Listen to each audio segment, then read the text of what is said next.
I am a person with disabilities, and today I want to talk about a few subjects that, might be a little controversial. Let's find out.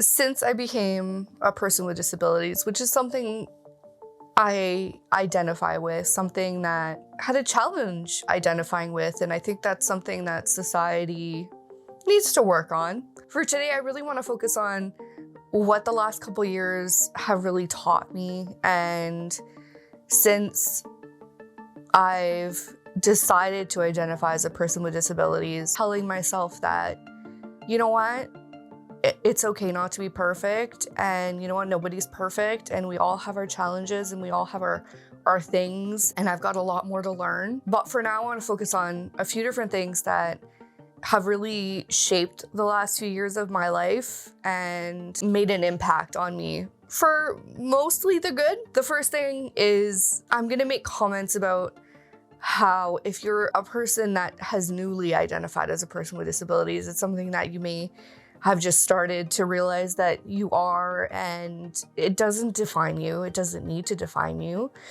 But there's a few things that you need to keep in mind that some people, well, don't have to worry about quite as much as you do, and that's okay. And you know what? Your spouse is going to be a huge part of that, if you have one. If you don't, trying to find a spouse is going to be something that you're going to want to think about. But for me, the thing that I've learned is having a supportive spouse is something that I could have never done without. And I want to say to you, if you are going through challenging health issues or whatever it may be, that it be, maybe you recently had surgery or you have been in an accident and it's changed the way you are going to live your life. I think you need to be open to having a very serious conversation with your spouse, significant other, the person you live with, or the people you live with, especially the people that are going to be involved in your day-to-day. That it be your day-to-day care directly or indirectly.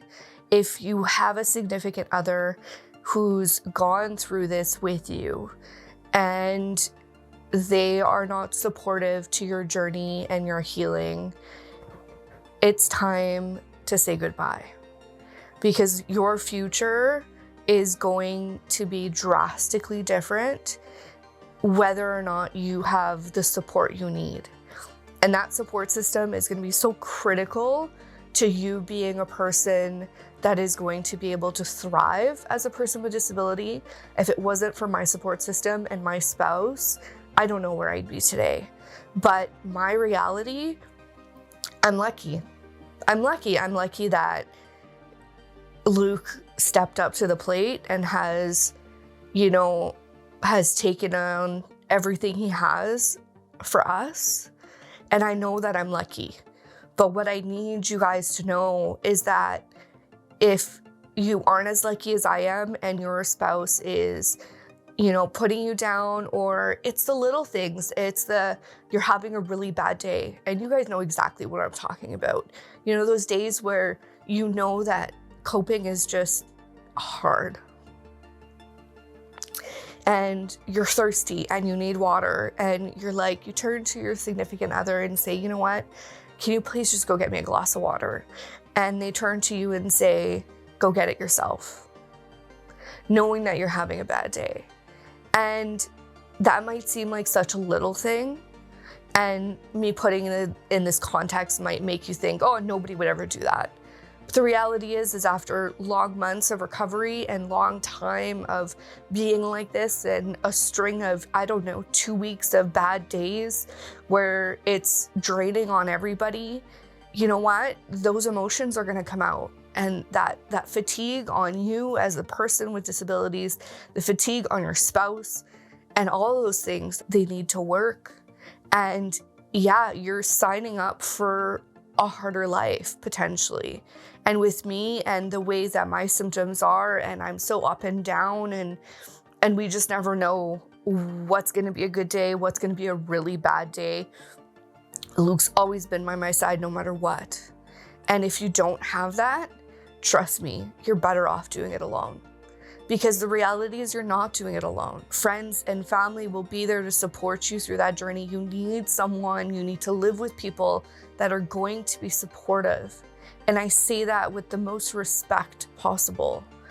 Things are not easy and life is not easy. But the reality is if you don't take those steps to ensuring that you as a person that needs extra support and has some additional challenges, if you don't have that support system and truly have that support system, life is going to be that much harder because you're going to be constantly fighting with those people. You're constantly going to be battling yourself on what's going to get done and what's not going to get done. And yeah, living on your own as a person with disability, I've never lived it, so I can't tell you what that's going to be like or what that could look like for you. And everyone's situation is different. But having negativity around your symptoms and around who you are and who you will be for the future is something you deserve better. You deserve to have people who will support you no matter what, that will support you if you can't go to the grocery store tomorrow, that will support you if you have to cancel last minute. And that gets me to my next point. I lost a lot of friends since I've become ill, and my support system has changed dramatically. And I've had to say goodbye to friends and family that don't allow for a positive impact on my life because there's so much challenge as it is. The last thing I need is for more people to come in and cause that it be drama, that it be family issues. No matter what those things are, those negative things that happen around the world, the reality is you do not need any more on your plate than taking care of your health and taking care of your future, because you deserve a positive, happy, healthy life, no matter who you are, no matter what your circumstances are. And that's your right as a person, as a human. I never want you to forget that. Yes, family is family, but at the end of the day, family is the people who show up for you when you need them. And you need that support system to work. And if it doesn't work, then you need to go find a new support system. And that's not easy, and I'm not saying it is, but I needed to find a new support system, a different type of support system. Yes, I have Luke and he's amazing and I'm lucky to have him. And yes, I have friends and family that are absolutely fabulous. But I needed to find a different support system, a support system that understood me as a person who doesn't always have good days, as a person who has challenges. And that support system are people like me. People not necessarily who have the same disorders as me or people who have the same conditions as me, but positive people that have disabilities or have chronic health conditions that understand. So that on days like today, where things are just not the way they should be, when pain levels are high, when life is just a little bit more challenging than it needs to be, you can connect with them. And it doesn't need to be a huge community. I have one or two friends that I hold very dear to me that get me on a different level, get me on a level that nobody else will understand. And that's because they understand bad days. They get it. They get it on a physical level. They get it on an emotional level.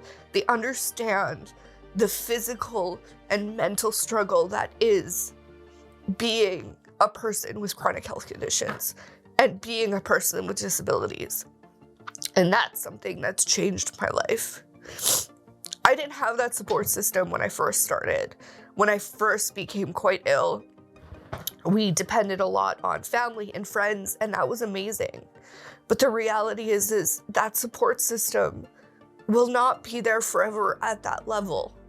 I'll never forget when I was hospitalized and Luke was handling call after call and people trying to come see me, and that meant the world to us. But as a person who has chronic health conditions, the condition I was in 5 years ago is not that different. And friends and family are always there for you, but they have lives too. And having that support system that understands you on a different level, that understands you for who you are, and they've been where you are, you need that mentorship and that support. So reach out. There are so many different programs out there. If you're not the type of person that wants to, go sit in a room with a bunch of other people, I'm sure that you might know somebody who has conditions like yours, or maybe not the same, but a little bit different. Reach out to them. You'd be surprised to know the impact that you might even have on their lives, being there for them and vice versa, because it's such a different relationship.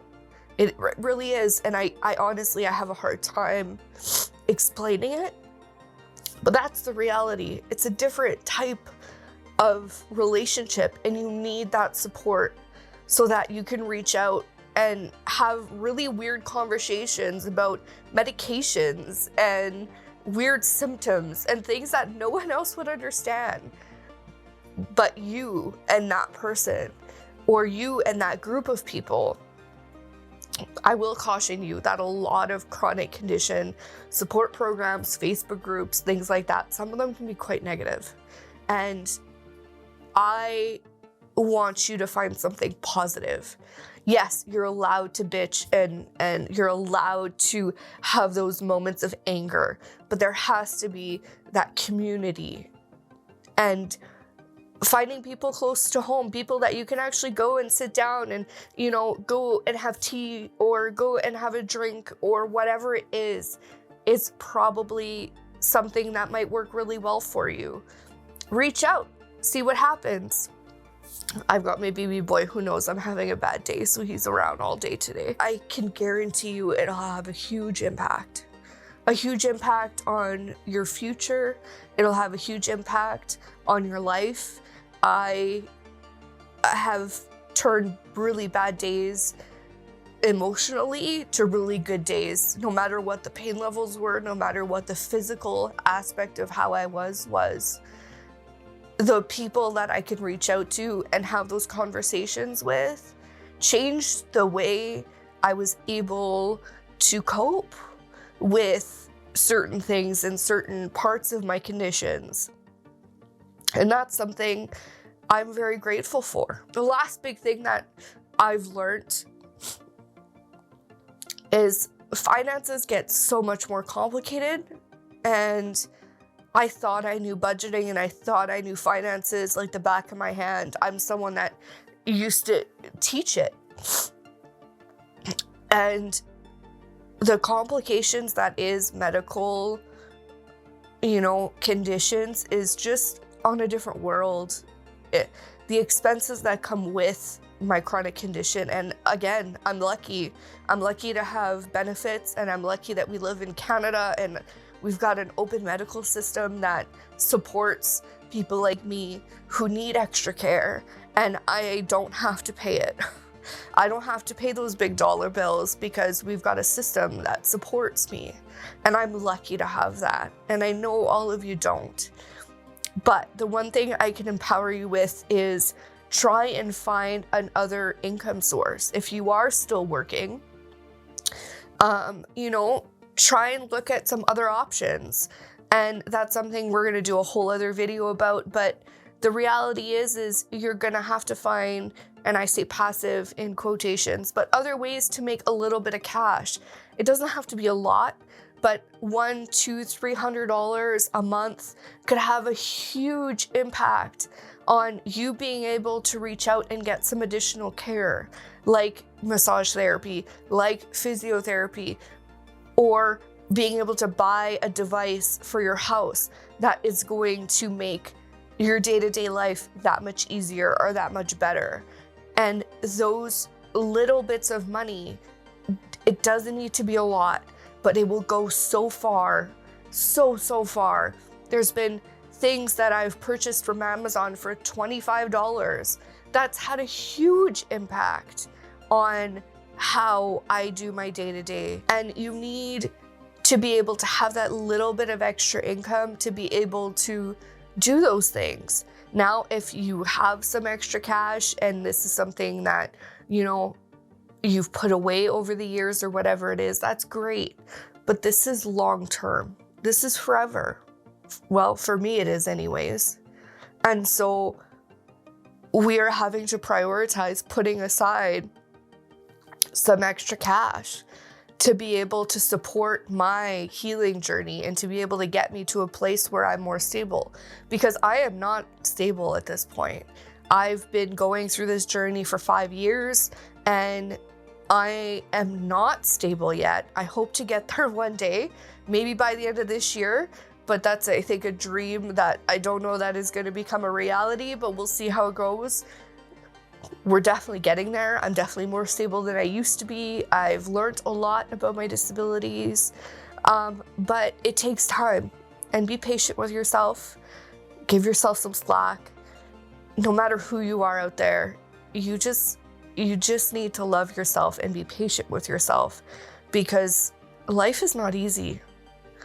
And there's going to be bumps in the road, and you need to be able to be positive with yourself and who you are so that you can go in the right direction. And if you guys have any questions for me, comments, by all means. I want this channel to eventually become a community. We're not there yet. Maybe one day this, will happen. If you guys need support or need someone to talk to or have questions, no matter how personal, I'm an open book. It's why we opened and started this channel. And I hope that this video will help you in some way. And if it has, please like, subscribe for more content. We release a video at least once a week. You'll get to see lots of cats like my beautiful Humphrey here today. And I hope that you guys have a wonderful rest of your week. Till next time, slow roll and don't forget to breathe.